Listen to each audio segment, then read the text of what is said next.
Good Friday evening, people. This is ChanseyChance from Gaming On It speaking, and welcome to yet another Let's Talk about the Premier League. Already you will see on your screen what this is about. Today I'm going to talk about and show you my personal favorite 11 players of the season this far, or after the season is done, because it is done. And congratulations to Leicester for winning the Premier League. You will probably never see that again. It has been an unbelievable season. I mean, Chelsea finished in 10th place, but that's not what we're talking about. Chelsea in 10th, and it doesn't matter because it's getting overshadowed by Leicester winning the league. And of course, there will be Leicester players in this team. You would be stupid if you're not having Leicester players in the team. And I will go through the team, but again, congratulations to Leicester for winning the league. The most incredible thing in English football history ever, I think, to have happened in football, in Premier League. That's awesome. So I have put my team up, and again, I have to say it clearly because people are always nagging about this. My team, this is my choice, my opinions, not everybody else's, of course. So please, after you have read it or heard it or whatever you do, comment if you like to tell me if I'm wrong, or you like to tell me that you have another opinion. Of course, that's what we live for, to have different opinions. But most of the players here, I think, are 100% clear in everybody's mind. But some of them may also, of course, be a bit partial because of, I'm a United fan. Not many, though. But let's just start from the back. And, of course, we are going to start with the same goalkeeper as last year, and that is David DeGea. The reason for that is I think he is the goalkeeper that has saved the most points single-handedly. And he has done some incredible saves. I thought he was better last year than this year. Still, we finish further down. But I think he has had fewer saves or fewer opportunities to show himself out. But when he does, he constantly shows his class on the pitch. And again, as I said before the season started, I do not hope we're going to sell him to Real Madrid. I hope they pick up Courtois instead, and that David De Gea stays in Manchester, because that is vital for us to try to retain a Premier League title ever again. Or, in the next 10 years, if I should be so, facile to say that.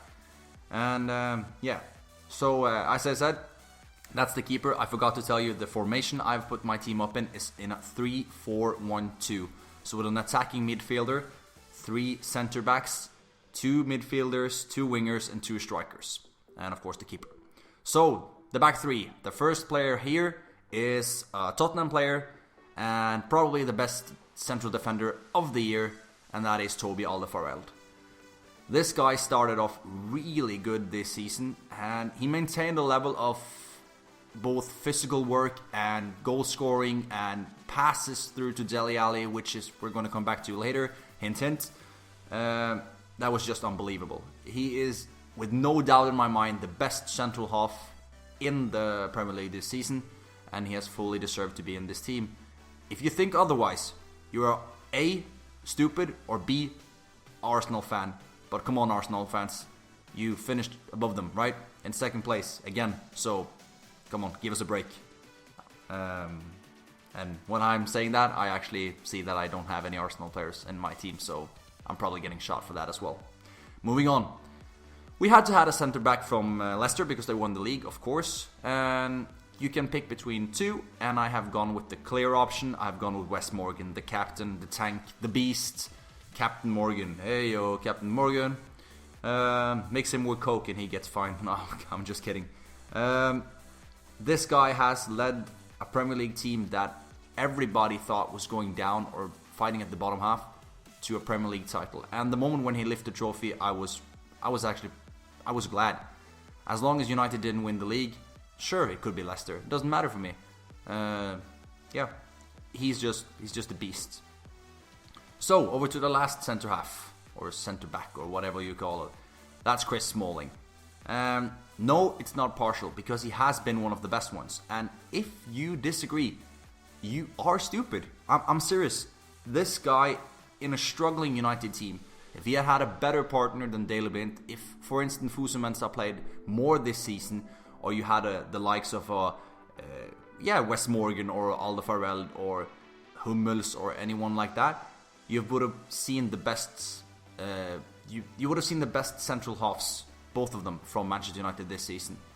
That wasn't the case, but Smalling, he scored a couple of own goals late in the season, but he's still one of the best central backs in the game, and he's going to be really, really important for England in the Euros. So that is my back three. We're moving on to the two central defensive midfielders, or the two midfielders, sitting ones. And I should start with the one I already mentioned, because the other one is of course a clear one. So Dele Alli is the first one there, and the reason for that is that he is the young player of the year of the Premier League. He has scored so many wonder goals, he has just done so many good things. Of course, he ended the season with a bad move by hitting Claudio Jakob, I think, against West Brom. You have seen more of these things in the season if you have paid attention. He's a tough player and he wants to get up there, but sometimes it's too tough or too stupid. But he is in the team because of how he does on the field as a footballer. And I don't remember which team it was against, but the goal of the season that was got the award of the goal of the season, where he had a lob over the defender and he put it on the volley in the back of the net. I think it was against West Bromwich or Stoke. I don't remember quite. Just don't shoot me for it. But you'll remember which goal I'm talking about. It's the goal of the season for me, except Payet's free kick against Crystal Palace.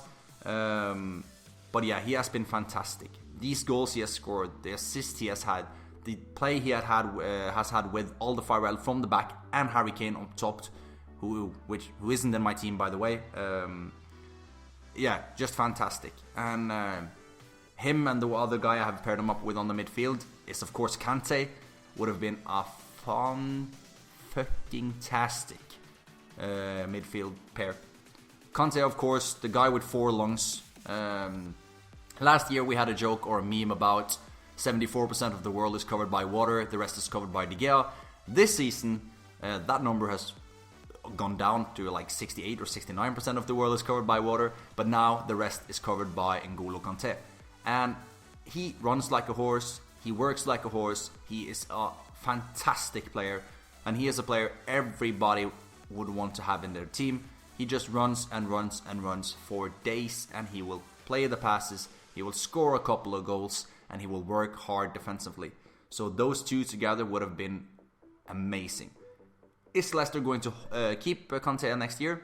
Let's hope so for them, but I wouldn't have said no thank you to a guy like this in Manchester United as well.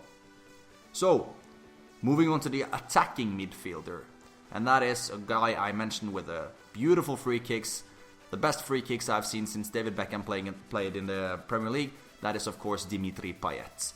And if you do remember my Let's Talk before the season started, I said that this was one of the players you had to pay attention to, because he could be a star signing. And you know what? I was right, he was. He has been so amazingly good. In the start of the season, he was really good. He got a little bit of an injury and was out for a couple of weeks. He came back, he struggled a bit, but towards the end of the season again, oh my god, how many amazing free kicks did he score? And to top that one off against Crystal Palace, in the keeper corner, it looks like it's going 20 miles over the goal, and it just ends up in the back of the net. One of the best moments for me this season. And Dimitri Payet, so underrated before he came to West Ham. Next year, maybe a tougher season for him, but I don't hope so. They're moving to a bigger stadium, and I hope the West Ham fans actually can enjoy him playing just as good. And I love his song from the West Ham supporters. You should go on YouTube and check that, even though I'm not a West Ham supporter, but you should definitely check that out. And yeah, his passing, his movement, his shooting, I don't know what to say. One of the best players of the year for me. So, moving on to the wingers, and we're starting with the obvious one this time. It's Riyad Mahrez from Leicester, the player of the year 2015-2016. This guy, without him and Vardy and of course Kantè and Morgan, without everyone they wouldn't have won the Premier League. But I'm going so far as without Mahrez and Vardy, who is also in my team, they wouldn't have won the Premier League. They are the two persons or the two players with most goal points in a season since Thierry, I think, if I'm not mistaken. Maybe Robin van Persie had some in the first season of United or the last one of Arsenal.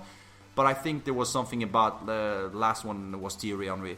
And Mahrez also. I can remember his game against City, against Chelsea. His goal, they're just fabulous. His run, his passing through to Vardy. And he has had some unbelievable moments in that Leicester shirt. And I'm so happy to see players like this come up. On the left hand side, I've gone a bit partial. Because that is Anthony Martial. And the reason why I've gone a bit partial is because I have to find my joy. So there are 3 United players. And again, I'm going to be shot because there are 3 United players and we go in 5th position and there's no Arsenal players. But hear me out. Without Anthony Martial and David DeGea and, so to speak, Chris Smalling this season, we would have been beneath Chelsea. Anthony Martial has carried this team, and the reason why he's in here is because of that, and because of the reason that there was no one who thought he was going to be like this. There were no one who thought he was going to just strike it and go ahead and be this good in his first season. And you know what? He has been a wonder kid. And I remember saying that when he scored his first goal against Liverpool on his debut, I remember saying to my friends and my co-workers and my boss that he was worth all the money just there and then. And he was. And you know what? It didn't get any worse. He has been worth all the money and he's already paid us back. And he has had 1 season. Can you believe this guy could have 10 good seasons for Manchester United? And if you compare him to the other guy that we had big expectations for before the season, Memphis Depay, there is no comparison at all to how he's been playing. Anthony Martial, I'm recording this 2 days before the FA Cup final. Anthony Martial, I hope you will get the chance to decide the FA Cup final. You deserve it. And thank you for a very good season in the Manchester United shirt. And yeah, that's the reason why. And then my top 2, the final 2 players. I've struggled here because there were three nominees that is clear. And that is, of course, Jamie Vardy, my English turned on there. Jamie Vardy, Harry Kane, and Sergio Aguero. Last season, I didn't bring Sergio Aguero in the team. He had a lot of injuries. And that made him out of my team. Even though he scored a lot of goals, he has the best scoring ratio of any player in the Premier League. So this year he's in. And the reason why is that he's only 1 goal behind the 2 Englishmen with a lot of games less played. He has an amazing games to goals ratio, and he's just fantastic to watch. Some of his goals, some of his movement, his gravity is just sick. And I should have wished he ended up in Manchester United before he ended up in City. And next year with Guardiola coming to City, I am so scared. Even though, I don't know. I don't care. I'm just scared. And I've paired him up, of course, as I said, with the striker of the year. Not the Golden Boot winner, because that was Harry Kane, I think. Or I believe so. But I've paired him up with Jamie Vardy, so I don't have the Golden Boot winner in my team. But Jamie Vardy, again, the reason for that is he was new to me. I didn't know who he was. He has made some unbelievable moments. He has set a Premier League record of goals scored consecutively in games. That was 11 or 12. And some of the goals he just scored, it was unbelievable. Against Liverpool, when he had the volley from like 35 yards, it was amazing. And I like him as a guy. Chat shit, get banged is one of the most common common used terms against me and one of my friends. Hi, Alexander. I love the guy, and he's cool. I love him to death. I remember him getting smacked against I think it was against City for the second time. He did it one time earlier a season when they were leading 3-0. They were chatting shit to him, and he said chat should get banged and showed him 3 fingers and no fingers for you, 3-0. And I fucking love these kind of moments. So that concludes my team. What do you think? Tell me in the comment sections below. Would you have done anything differently? Of course, people would have maybe put in Bellerin, who was really close to coming in my team as the one Arsenal player. Özil, which dabbed off a bit in the second half of the season, but he was close. As I said, Harry Kane was really close. Those were the 3 players that were very close. Butland as well could have gone in goal, but I chose DeGea. That's my team. Tell me, how is your team looking? Which formation, or what do you think about mine? Thank you all for watching and listening again, or more listening than watching. I hope you do like these clips, because I like talking about the Premier League. I like talking about stuff I like myself and stuff I think I have a bit knowledge of to show off to you guys. So have a good one, and for all you United fans watching, let's hope tomorrow, because I'm putting this out on a Friday, let's hope tomorrow that we will beat Crystal Palace in the FA Cup final and find some joy in the season, even though we finished in the 5th position. Goodbye and take care.